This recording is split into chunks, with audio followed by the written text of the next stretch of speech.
నుంచి చెట్టుపల్లి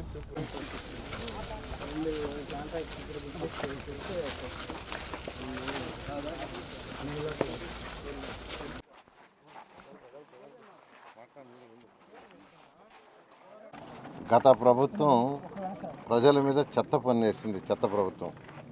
కానీ చెత్త మాత్రం తేలా కుప్పలు కుప్పలుగా పేర్చేసిపోయింది 123 మున్సిపాలిటీస్లో. అయితే గౌరవ ముఖ్యమంత్రి గారు 2024 అక్టోబర్ 2వ తేదీ మచిలీపట్నంలో స్వచ్ఛాంధ్ర కార్యక్రమం చేస్తూ ఎన్ని టన్నుల చెత్త ఉందంటే నేలపైన అంటే గ్రౌండ్ లెవెల్ పైన 85 లక్షలు ఉందని అధికారులు ఎస్టిమేట్ చేశారు. ఆ విషయం చెప్పటం అక్కడికక్కడే మాకు ఆదేశించారు. 2025 అక్టోబర్ 2కి అంటే 365 రోజుల లోపల ఈ చెత్త మొత్తాన్ని ప్రాసెస్ చేసి తొలగించాలని. ఆ 85 లక్షల టన్నులు మా అధికారులు 2025 అక్టోబర్ 2కి పూర్తి చేశారు.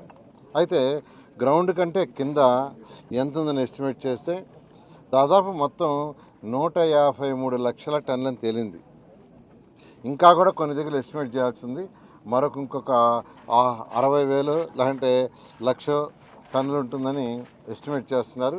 ఏదేమైనప్పటికీ గౌరవ ముఖ్యమంత్రి గారు రాబోయే 2 నెలల్లో దాన్ని పూర్తి చేయమన్నారు. దాని మీద ఈ 153 లక్షల టన్నులకి 85 లక్షల భాగంగా మిగతా దానికి టెండర్లు పిలిచాం. అది ఎంతో వేగవంతంగా జరుగుతుంది. అయితే దీనికి ఒక పర్మనెంట్ సొల్యూషన్ కావాలి. దానికి waste energy power generation plant the best solution.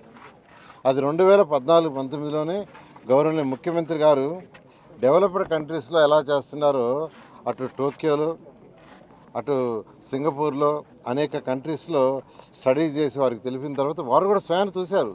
Tokyo వచ్చి స్వయాన్ని వేస్ట్ ఎనర్జీ ప్లాంట్ చూశారు, సింగపూర్ వచ్చి స్వయాన్ని చూశారు. వెంటనే మన రాష్ట్రంలో కూడా 10 ఎస్టాబ్లిష్ చేయమని వారు ఆర్డర్ వేయటం, 10ని మొదలుపెట్టాం. అయితే ప్రభుత్వం మారేటప్పటికి 2 మాత్రం అడ్వాన్స్ స్టేజ్లో ఉన్నాయి. ఒకటి గుంటూరు, రెండోది విశాఖపట్నం. అవి 2 పూర్తయినాయి. మిగతా గత ప్రభుత్వం ఆపేసింది. ఇప్పుడు ఆ రెండిటి వల్ల ఒక్కొక్క దాంట్లో 1400 టన్నులు ప్రతిరోజు అంటే గుంటూరు చుట్టుపక్కల ఉన్న మున్సిపాలిటీస్ పంచాయతీలో ఉండే చెత్త అంతా తీసుకొచ్చి దాంట్లో వేస్తున్నారు. అది బర్న్ అయిపోతుంది, దాంట్లో ఎలక్ట్రిసిటీ ప్రొడ్యూస్ అవుతుంది.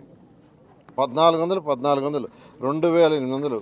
ఈ రాష్ట్రంలో ఈరోజు 7,000 టన్నులు రోజుకు ప్రొడ్యూస్ అవుతుంది. 7,000లో 2,800 బర్న్ అయిపోతుంది. ఆ 10 ప్లాంట్లు కానీ కంప్లీట్ చేస్తుంటే 7,000లో 6,500 ఈరోజు చెత్త బర్న్ అయిపోయి ఇట్లాంటి కుప్పలు ఉండే కాదు. ఏది ఏమైనా మళ్ళీ ఈ ప్రభుత్వం రాగానే